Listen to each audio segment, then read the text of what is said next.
24 साल बाद कांग्रेस को आज मिलेगा गांधी कुंडे से बाहर का सद्र। सुबह 10 बजे से शुरू होगी कांग्रेस हेडक्वार्टर में वोटों की गिनती। मल्लिकार्जुन खड़गे और शशि थरूर में है मुकाबला।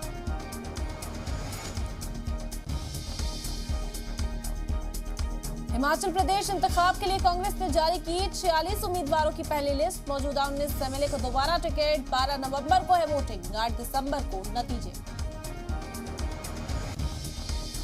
आज से 2 रोजा गुजरात दौरे पर वज़ीर-ए-आज़म नरेंद्र मोदी। गांधीनगर में डिफेंस एक्सपो का करेंगे इफ्तिताह। कई दीगर स्कीमों की भी रखेंगे संग बुनियाद। ज्ञानवापी तनाजा मामले में आज होगी इलाहाबाद हाई कोर्ट में समाअत। मस्जिद कमेटी ने हिंदू फरीक की अर्जी तस्लीम करने की जिला अदालत के फैसले को दिया था चैलेंज। जम्मू कश्मीर में दहशतगर्दों को एलजी मनोज सिन्हा का सख्त पैगाम। वादी में दहशत के ताबूत पर आखिरी कील ठोकी जाएगी। आम कश्मीरी अमन चैन से रहना चाहते हैं।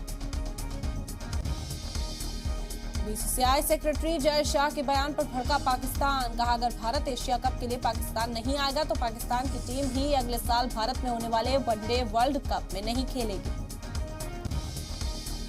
दिल्ली नगर निगम चुनाव का रास्ता साफ। तेज हुई सियासी सरगर्मी। वार्ड परिसीमन का फाइनल नोटिफिकेशन जारी। 272 की जगह वार्ड घटकर 250 हुए।